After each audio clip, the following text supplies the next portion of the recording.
Olá, bem-vindos ao Lomorph e bem-vindos à parte 2 da nossa colaboração com Lengofilia, a parte 2 sobre o português. Se você não foi ver a parte 1, vai lá ver, tá no canal Lengofilia e depois só vem aqui assistir esse vídeo.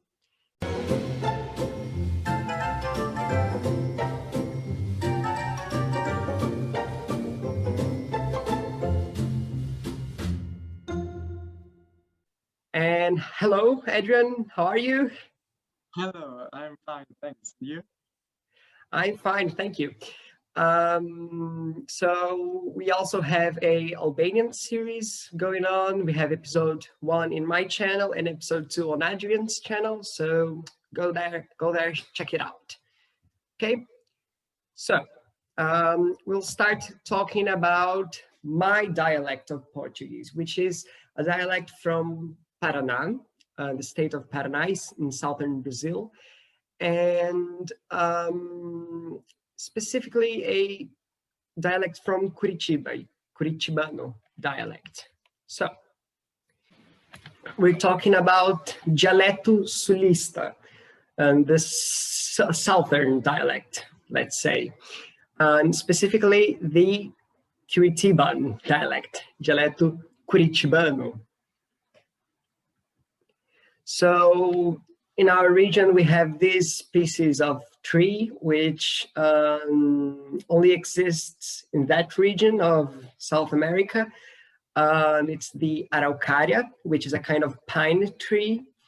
It's our pine. Actually, Curitiba means an groupment of pines, let's say. And so, yeah, it's a like, let's say, traditional tree. You cannot cut them under any circumstances. They are almost in extinction, actually. So yeah, and they have this kind of nut, which is called pinhão, and it's a delicacy. I'm not a very huge fan of it, but yeah, it's used. People eat it in the winter, in cold winters. People eat them cooked, and yeah, it's a kind of nut, traditional nut. So some data. So the capital of the state of Paraná is Curitiba, and the Curitiban variety, it's hard to track how many speakers are there because of it's a continuum that merges with the rest of the state. But it's spoken by around, I chose this number, 3.5 million people. That's the population of Greater Curitiba, and it's the Curitiba with the metropolitan area and with the area around it. But again, it's not very accurate, and it's a continuum, so it's really difficult to show where does it start and where does it end. So this is a really raw map of dialects in Brazil. It's also not 100% accurate because there are lots and lots of different varieties. My dialect is the number 11, the purple there in the south. And yeah, it has boundaries in the north with the Caipira dialect, which is a dialect spoken in parts of São Paulo, Mato Grosso, and other states. The number 12 there is the Florianopolitano, a dialect from Florianopolis and areas around it. And we have the far in the south, number 5, it's the Gaúcho dialect, the dialect from Rio Grande do Sul. And this is the area of Greater Curitiba. In this area, there live about 3.5 million people. And yeah, so let's begin with phonology. One feature is that the S in the syllables coda is kept. So it's preserved in my dialect, the S in the end. So in this word, I would say estrelas instead of estrelas, which would be what you expect here in Portugal or in Rio. So estrelas. And this S becomes a Z when the next sound is voiced. So the stars and moons would be estrelas e luas. Estrelas e luas. So yeah. We have, it's one of the many dialects that have an affrication of T and D before E and E. But that's where it gets funny. In some speakers of my dialect would affricate this consonant only before E. But some of them, like me, would affricate it before E and E. So this means during the day. Some speakers would say de dia, and I would say, me and some other speakers would say de dia. So yeah. Or this one, some would say de noite, that's during the night, de noite, and I would say de noite. So yeah, that's an affrication that happens in lots of dialects in Brazil. So we have the voiced alveolar approximant, sometimes retroflex at the syllables coda. So we have arma, so this arma, instead of arma, which would be what you would expect here in Portugal, or arma in Rio. Prazer, but it does not happen between vowels. So if I say prazer means pleasure. If I wanted to say pleasure and pain, prazer e dor. So the fact that this r is between two vowels, it makes it a r, a tap. So prazer e dor instead of prazer e dor. Prazer e dor. So yeah. And the final disappears at the end of verbs, and only verbs. So the verb, instead of fazer, would be fazer, and which means to do. And that's a very informal thing, way of speaking. Fazer is informal. In informal contexts, we would say fazer, but yeah, usually fazer. Let's move on to morphology. So one thing that happens with some speakers, I'm not an example of that. Some younger people don't use it, but some do.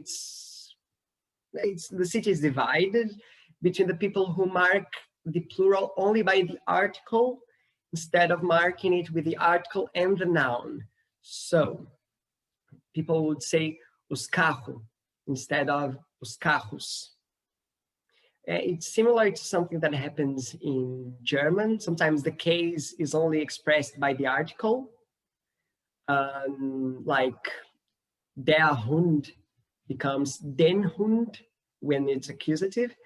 So the article is only, it reminds me of French too, because French has the same form, not in writing, but in terms of speaking, French has the same form in the plural and the singular in many words. So yeah, it's considered very informal to speak like that. Very informal, but just something that happens. In Curitiba, and I think in some cities around it, the gerund has a diminutive form. So we would say, instead of it's raining a little, está chovendo um pouco, we would say está chovendinho. It's little raining. Yeah, está chovendinho. Any dialect. I've never seen this any dialect language.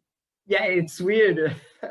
And if there's a baby sleeping, we would not say, oh, the baby is sleeping, o bebê está dormindo. We would say, o bebê está dormindinho, the baby is little sleeping. Because the baby can little sleep. Wow, that's very true. O bebê está dormindinho. And then, yeah, gerund. So, still in morphology. Let's talk about now personal pronouns. I will compare it with the standard norm, which no dialect actually uses. This table right here. This table is the complete pronoun chart from Portuguese. No dialect uses this 100%, it's just standard Portuguese. And we have, the first one is nominative, then we have accusative, dative, reflexive, prepositional, reflexive, prepositional, possessive, and let's say commutative, okay? So this is what you would expect from a standard variety of Portuguese. As I've said in the previous video, Brazil is a mess in terms of pronouns. Every region has its different pronouns. So this is standard Portuguese, this, and also something else. We have mixed forms of pronouns that are possible in standard Portuguese and here in Portugal. We can say eu te dei, I give it to you. That's te, but plus a, eu te dei. And I can say I deliver it to him, I delivered it, ou to him, lhe, so eu lhe entreguei. Something that can happen. And in my dialect, it is dead. It doesn't happen anywhere. It's impossible. So that's formal. In my dialect, this is the table. As you can see, it's much simpler. And yeah, you can see many differences. I think the better way to look at that is to pause the video and watch it by yourself. And the mixed forms don't exist in my dialect. And that's the informal way of speaking. So, still on morphology. This, as you might think, has consequences in verb conjugation. And so this is how you would conjugate the verb to be in standard Portuguese. So, eu sou, tu és, ele, ela é, nós somos, vós sois, eles, elas são. In my dialect, that's how you conjugate it. Much simpler. Eu sou, você, se é, ele, ela é, a gente é, vocês, seis são, eles, elas são. So, yeah, if you're learning Portuguese, if you want to try my dialect, it's much easier. Yeah, it's true. Yeah, and syntax. Oblique pronouns are always in the front of verbs, always. That thing where the pronoun in Portuguese can come at the end and it can come in the middle, as I told you. It never happens in my dialect. In my dialect, it only happens in front of the verb. So we have me ajuda instead of ajuda-me, help me. And vou te ajudar instead of ajudar-te. So yeah, always in the beginning. And we have some lexical differences. That's between my dialect and other dialects in Brazil, in Portugal. They say different. So we have in Curitiba, vina, which means sausage. Portuguese salsicha. Vina comes from German Wiener. The German immigrants came here and they would say, you know, Wurst from Vienna, Wiener. And these words are used very informally. So if you talk with someone from Curitiba using the standard words, they will understand you fine. We also use them sometimes, but we have these specific dialects for special reasons. So we have bera instead of cerveja, which means beer. And piá, guri, instead of menino, rapaz, which means boy. Guria instead of menina, rapariga, which means girl. Piazada, which is a group of young people. Japona, which is a jacket with a zipper. Japona. Penal, which is a pencil case. It has this name because that's the name of the case where you would store your feathers or quills in the past. So yeah, penal. Apure, from the verb apurar, which means do it faster. Pronto, which is something that happens in other regions of Brazil. It's come from Italian, pronto, from Italian immigrants. In other parts, you would say alô, or here in Portugal, estou. Other dialects in Brazil have mamãe and papai as cute forms for mom and dad. Mamãe, papai. In Curitiba, we don't use mamãe nor papai. We just use mãe and pai, which are father and mother. We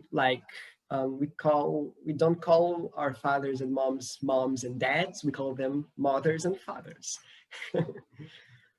And something interesting is the verb subir, which means to go up. And Curitiba is about 1 kilometer above sea level. So when we say that someone is coming from the beaches that are in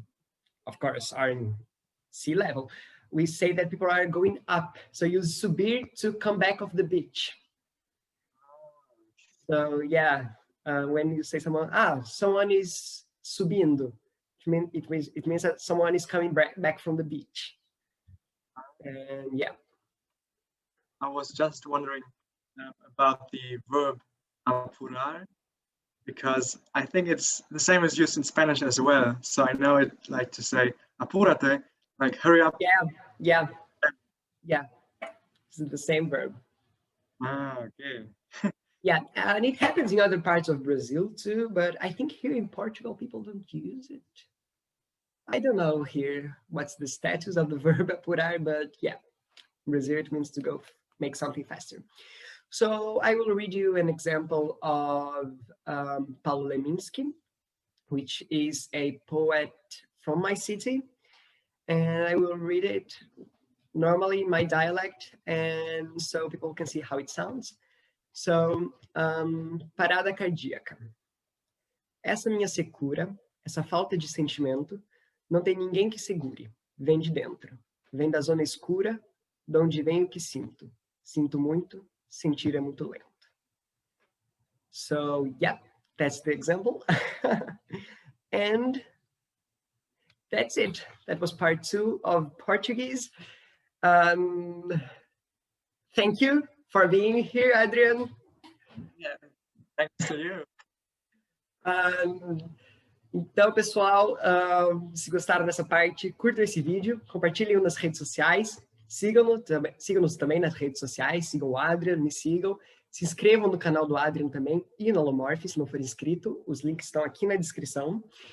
E, bom, temos a série também sobre o albanês que estamos falando, a parte 1 já entrou no canal e a parte 2 vai sair, bom, quando vocês estiverem assistindo já vai ter saído. Então, é isso. Bye, Adrian. Thank you. It was awesome. Yeah, it was a great collab, I think. Yeah, it was a great collab. E, como sempre, salve.